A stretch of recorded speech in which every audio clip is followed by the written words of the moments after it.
오늘 12장, 앞선 12장부터 24장까지는 포로의 자들에게 주시는 하나님의 말씀인데요. 그들이 이후 돌아올 것을 말씀하시는 내용이에요. 근데 오늘 본문에 보면 노아, 다니엘, 욥 이렇게 세 사람의 이름이 나옵니다. 의를 위하여 고난받았으나 승리한 믿음의 사람 세 사람이 나옵니다. 이 세 사람이 왜 오늘 본문에 나왔죠? 오늘 본문 14절 다시 보면 노아, 다니엘, 욥 이 세 사람이 거기 있을지라도 그들은 자기의 공의로 자기의 생명만 건지리라 이런 말씀하십니다. 아무리 믿음 좋은 사람이 옆에 있어도 결국 그 본인 당사자의 믿음으로만 공의로만 생명을 얻게 될 거야. 이제 그 얘기하시는 거거든요. 자, 오늘 본문의 배경을 잠깐 살펴볼게요. 유대 역사가 요세푸스는 유대 고대사란 책에서 이런 얘기를 합니다. 시드기야 왕 9년 10월 10일에 바벨론 왕이 유다를 침공합니다.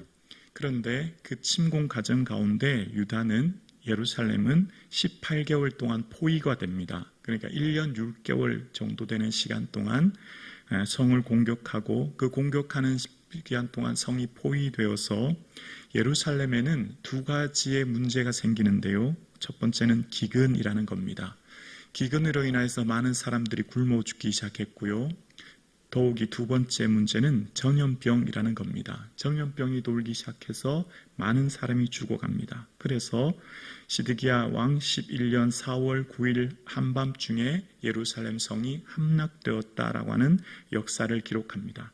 그래서 어쩌면 오늘 본문에 보면 하나님께서는 칼, 기근, 사나운 짐승을 예루살렘에 내린다라는 얘기를 하시는데요. 15절에 오늘 본문 13절에는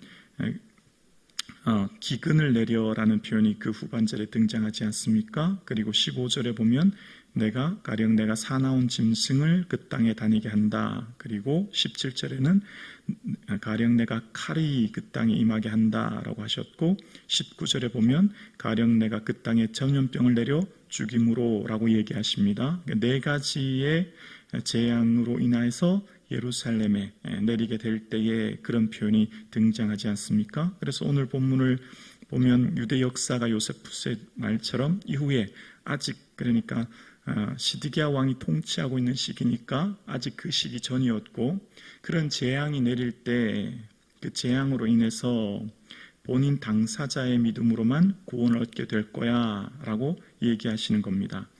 그러면서 이제 그 가운데 22절에 보면 그러나 그 가운데 피하는 자가 남아있어 끌려 나오리니 곧 자녀들이라 그들이 너희에게로 나오리니 너희가 그 행동과 소행을 보면 내가 예루살렘에 내린 재앙 곧 그 내린 모든 일에 대하여 너희가 위로를 받을 것이라.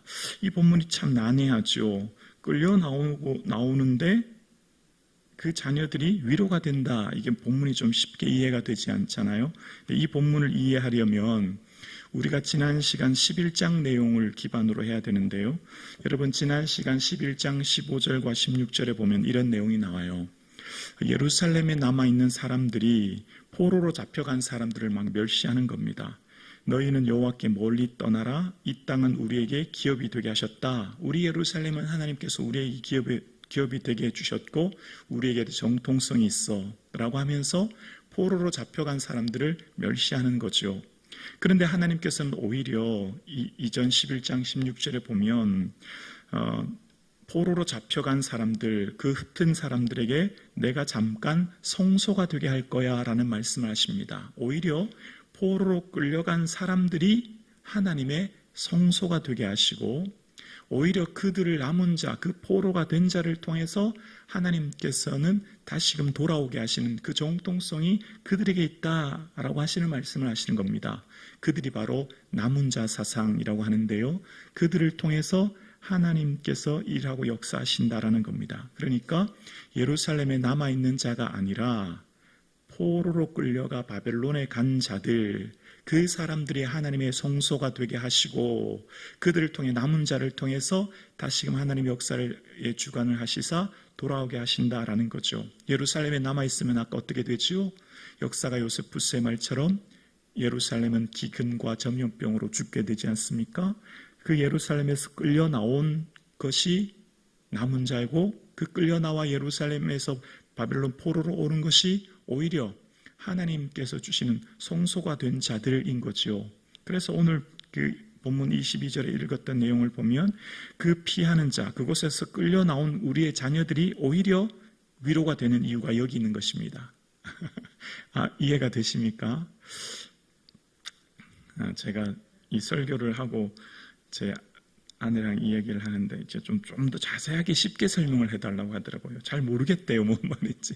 제가 설교를 워낙 못한다는 걸 새로 알게 됐어요. 이제 여기까지 이해가 되시나요?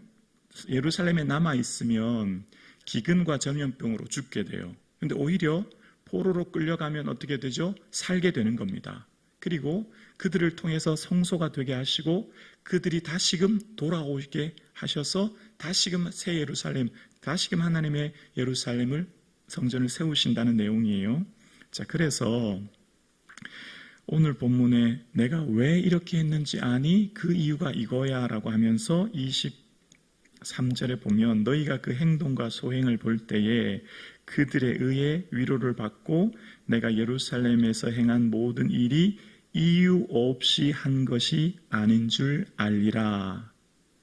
왜 내가 이렇게 했는지를 아니? 그 이유는 자, 예루살렘 성이 함락되고 예루살렘 성으로 인해서 그 함락으로 인해 바벨론의 포로로 끌려간 것 아무 이유 없이 우연히 어쩌다가 혹은 그 바벨론이 강대국이기 때문에 그렇게 된 게 아니야. 그 설명 지금 하고 계신 거예요. 그러면서 다시 오늘 본문 14절을 볼게요. 14절에 비록 노아, 다니엘, 욥 이 세 사람이 거기 있을지라도 그들은 자기의 뭐로요? 공의로 자기의 생명만 건지리라. 여러분, 우리 오늘 본문의 내용의 핵심은 무슨 백이니 타이틀이니 무슨 4대째 신앙이니 아내 믿음이니 다 소용없다는 겁니다. 본인 당사자의 공의로만 구원 얻는다는 겁니다. 내가 무슨 큰 교회 다니면 내 믿음이 더 좋아 보이는데요. 그렇지 않습니다. 무슨 지인 찬스 통하지 않는다는 겁니다. 본인의 믿음이 중요하다는 거예요. 이게 본문의 핵심이에요. 자, 근데 핵심에 더 핵심을 다시 찾아볼게요. 자기의 뭐로요? 자기의 공의로라고 오늘 본문에 얘기합니다. 자기의 공의로 말미암아 자기 생명을 구원 얻는다라고 오늘 본문에 이야기합니다. 자, 그래서 오늘 본문은 왜 내가 예루살렘에게 이렇게 칼과 기근과 사나운 짐승과 전염병을 내려 그곳에 해가 더 심하게 했는 줄 아니? 그 이유는 내가 택한 백성들이 공의를 행하지 않았기 때문이야 라는 겁니다. 여기까지 이해되시죠? 자, 그럼 공의가 뭔가라는 겁니다. 공의가 무너졌기 때문에 이런 일이 일어나게 되었다는 겁니다. 공의의 핵심은 가나안의 토지법을 받아들인 겁니다. 가나안 문화 중에 가나안의 그 문화에 통치하는 법이 있는데 그 법 중에 가나안의 토지법을 받아들였기 때문이라는 겁니다. 공의라고 하는 것은 체데카를 말하는데요. 고듬, 옳음, 정의가 공의라는 뜻이에요. 그럼 무엇이 옳은 것인가, 무엇이 곧은 것인가 라고 하는 것인데 정의는 평형의 상태라는 것인데요. 그래서 억압받는 자에 대한 동정과 연결됩니다. 공의는. 그래서 구약학자 아브라함 헷셀은 예언자라는 책을 통해서 정의는 균등이 아니라 가난한 자 쪽으로 쏠리는 편중이다 라고 이야기합니다. 하나님이 원하시는 하나님 나라의 정의는 균등이 아니라는 겁니다. 말씀드렸죠? 10명이 노동자가 하루 일을 하고 돌아갈 때 품삯을 하루에 동일하게 하루 품삯만 주는 게 아니라 한 사람이 시부모님을 모시고 자녀가 4명, 5명이면 그 사람은 그 가족이 충분히 살 수 있는 몇 사람 목을 더 주는 것, 편중, 그것이 하나님의 공의라는 겁니다. 그래서 하나님의 정의는 언제나 고아와 과부에게 기울어져 있습니다.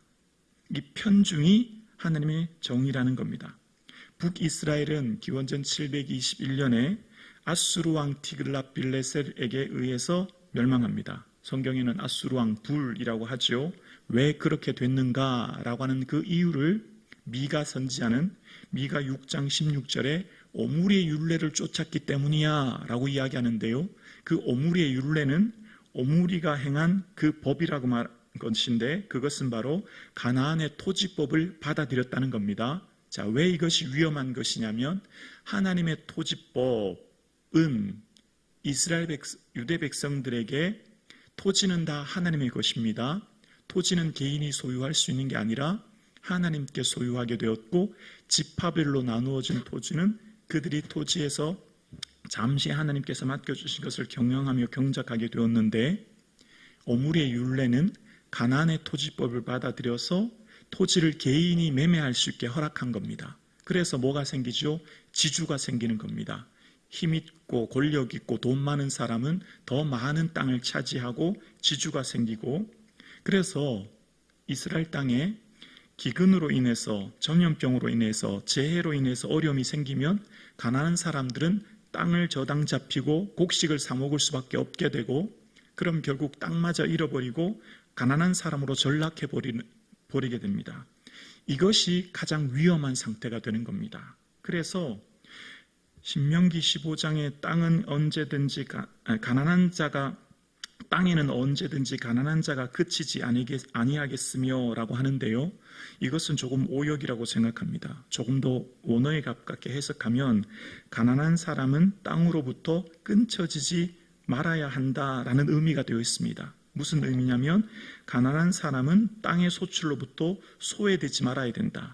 가난한 사람은 땅의 소출을 누릴 권리가 있다. 이런 의미인 것입니다. 그래서 여기까지도 이해되시나요? 네. 그래서 하나님의 백성의 척도, 어떤 사람이 하나님의 백성인가, 하나님의 살아계심을 어떻게 드러내는가는 하나님의 백성으로 통해 입증되는데, 그 하나님의 백성들의 사는 삶을 통해 드러나게 되는데요. 바로 땅을 통해서 드러나게 됩니다.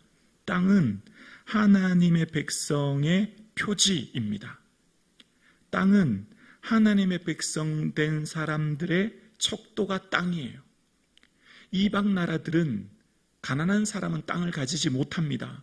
그러나 이스라엘 백성들은 모두가 다 공평하게 지파별로 나누어진 땅을 가지고 있어요. 그래서 언약의 백성의 표지는 땅이 있고, 그래서 이 땅은 단순히 경제적인 관념을 넘어 영적인 의미가 있는 겁니다. 그래서 구약의 신앙은 반드시 그 신앙, 그 믿음은 물질적인 것과 매개합니다. 반드시 연결되어 있어요. 그래서 대천독 신부는 토지와 자유라고 하는 책에서 토지가 없는 자유는 자유가 아니다라고 하는 것을 이야기합니다. 구약의 이 오므리의 율례를 연구한 후에 인간의 존엄의 문제는, 이 영적인 문제는 반드시 물질적인 것과 매개한다는 겁니다. 그래서 성경에서 말하고 있는 공의는 하나님이 어떤 분인가를 드러내는 척도가 되는데, 그것은 바로 고아와 과부를 돌보고 연약한 사람들과 함께 사는 공동체를 만드는 겁니다. 그래서 참된 경건은, 정결하고 더러움이 없는 경건은 고아와 과부를 그 환난 중에 돌보는 것, 그게 진정한 경건이에요. 공의는, 우리에게 있는 믿음은 삶으로 반드시 증명되는 겁니다. 내가 예수 믿는다라고 하는 것은 성령의 내적 증거로 내면화만 되지 않아요. 믿음이라고 하는 것은 그 내면화에 되어 성령의 내적 증거로 인한 것으로만 그치는 것이 아니라 외부로 반드시 드러나게 되어 있습니다. 어떻게 해요? 삶의 열매로 그 사람의 삶을 통해서 반드시 그 공동체가 세워지고, 연약하고 어려운 이웃이 살아나며 그를 통해 하나님의 어떤 분인가를 드러내는 겁니다. 그게 믿음이라는 거예요. 반드시 믿음은 우리의 삶을 통해서 드러나는 겁니다. 그래서 질서자본주의라고 하는 황중석 교수의 책에 보면 독일 시장의 경제가는 인권이 시장보다 위에 있다라고 이야기하거든요. 그런데 반면 미국의 경제가는 미국의 적은 러시아나 중국이 아닌 중산층 사람들의 자기 만족적 사회다, 이런 얘기를 합니다. 여러분, 우리의 삶 가운데 이 땅을 자본주의라고 하는 이 물결 속에 우리가 살고 있습니다. 근데 이 자본주의라고 하는 물결 속에 살고 있는 우리의 삶 가운데 역사와 사회는 진보합니다. 그러면 역사와 사회가 진보하면 진보할수록 그 풍요로 인해 가난한 사람들도 사라지는 게 당연한 것 아니겠습니까? 그러나 역사가 진보해도 가난한 사람들이 더 많이 발생합니다. 그 이유는 인간의 마음에 있는 탐욕 때문인 것이죠. 그래서 그 탐욕을 제어하는 장치가 율법, 성경이에요. 그 성경의 핵심은 공의라는 겁니다. 체데카라는 거예요. 그래서 그것을 오늘날 우리에게 하나님은 요구하시는 거예요. 믿음이 뭔가? 내재적으로 그냥 내 마음에 믿으면 되는, 내 마음의 주님을 믿는 것을 넘어 나의 삶을 통해, 나의 이웃을 통해, 내가 사는 공동체를 통해 드러나야 된다는 겁니다. 어떻게 해요? 진정한 경건은 고아와 가부를 환난 중에 돌보는 겁니다. 우리의 삶 가운데 연약한 자와 함께하는 연대, 그 아픔을 내 아픔으로 이해하고 받아들이는 공감, 그것이 하나님이 요구하시는 이 시대에 살아가는 참된 그리스도인에게 요구하는 하나님의 공의의 삶인 것입니다. 그래서 하나님께서는 하나님의 그 자기의 의, 자기의 공의를 행하는 그 사람의 삶으로만 구원을 얻는다 말씀하고 계세요. 오늘 함께 예배하는 사랑하는 성도님들의 삶에 하나님이 원하시는 공의의 삶을 저와 여러분이 살아낼 수 있기를 주의 이름으로 축원합니다. 그래서 하나님이 찾는 그 한 사람이 저와 여러분 되실 수 있기를 주님의 이름으로 축복합니다.